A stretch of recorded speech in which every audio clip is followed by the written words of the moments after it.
দীর্ঘ 17 বছর এই দেশে কোনো জনগণের সরকার ছিল না, জনগণের নির্বাচিত কোনো সরকার ছিল না। একটি অবৈধ, অসাংবিধানিক, অগণতান্ত্রিক একটি মাফিয়া সরকার, দানবীয় সরকার, একটি ফ্যাসিস্ট সরকার অবৈধভাবে প্রশাসন তন্ত্র ব্যবহার করে গায়ের জোরে তারা রাষ্ট্রীয় ক্ষমতা দখল করে তারা অন্যায়, অত্যাচার, নিপীড়ন, নির্যাতন, গুম, খুন, হামলা, মামলা করেছিল, লুটপাট করে উন্নয়নের নামে দেশকে ধ্বংসের দ্বার পথে খাদের কিনারে দাঁড় করিয়ে দিয়েছিল।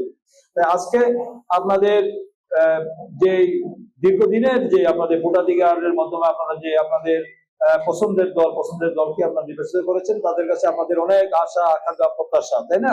তাহলে স্বাভাবিক সেই প্রত্যাশার অংশ হিসাবে যেহেতু আমরা জনগণের কাছে আমাদের দায়বদ্ধতা আছে, জবাবদিহিতা আছে। জনগণের প্রতিনিধি, অতীতে জনগণের নির্বাচিত প্রতিনিধি ছিল না, তাদের জনগণের কাছে দায়বদ্ধতা ছিল না, কোনো জবাবদিহিতা ছিল না। তারা ফ্রি স্টাইলে গায়ের জোরে দেশ পরিচালনা করেছে। তাই জনগণের কি হলো, জনগণ কি মরে গেল না বেঁচে থাকলো, তাদের উন্নয়ন হলো কি হলো না, তারা তাদের নিয়ে তাদের কোনো মাথা ব্যথা ছিল না। তারা নিজেদের নিয়ে ব্যস্ত ছিল। তারা লুটপাট করে আঙ্গুল ফুলে কলা গাছ, নাঙ্গল ফুলে বট গাছ হয়েছে। তারা পুকুর চুরি করে, সাগর চুরি করেছে এবং দেশের সম্পদ সব বিদেশে লুটপাট করে পাচার করেছে। এবং আমাদের আজকে এই সরকার জনগণের কাছে যে দায়বদ্ধতা, জবাবদিহিতা, কমিটমেন্ট, নির্বাচনী ওয়াদা, এই ওয়াদা আমরা করেছি। একটি রাষ্ট্র সংস্থার মেরামত করতে গিয়ে আমরা যে বলেছি আমরা একটি গুড গভর্নেন্স মানে একটি সুশাসন দিতে চাই এবং আমি জনগণের কল্যাণে আমরা একটি সুন্দর সমাজ বিনির্মাণ করতে চাই। আমাদের জনগণের ভাগ্য উন্নয়ন করতে চাই। জনগণের কথা বলে লুটপাট করার জন্য এই সরকার আসে না। এই সরকার আসছে সত্যিকার অর্থে জনগণের কল্যাণের জন্য। তাই আজকে এই সরকার উপলব্ধি করেছে যে এই দেশের প্রান্তিক জনগণ, যারা হতদরিদ্র মানুষ, যারা গ্রামে বসবাসের সুবিধা বঞ্চিত মানুষ, যারা মানে কষ্টে আছে, যাদের ল্যান্ডলেস, যারা কোনো ভূমিহীন, যাদের বাড়িঘর নাই, যারা হতদরিদ্র মানুষ, তাদের ভাগ্যে কোনো উন্নয়ন হয় নাই বিগত দিনে, তারা চিন্তাও করে নাই।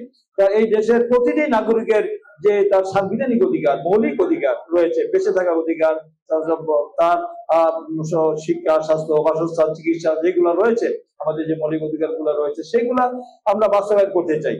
যে চিন্তা করেন যে আমরা যারা রাজনীতি করি, রাজনীতি কি জন্য করি? আমাদের বিত্ত, বৈভব, অর্থ আমরা কি এখানে মাল্টি মিলিয়ন হওয়ার জন্য, গাড়ি বাড়ি, আমাদের অর্থবিত্ত জন্য আমরা করি? আমরা নির্লোভ ভাবে আমাদের জনগণের জন্য করতে হবে, কাজ করতে হবে। জনপ্রতিনিধিরা জনগণের কল্যাণে কাজ করবে, তাই না? লুটপাট করার জন্য আমাদের দায়িত্ব না, তাই না?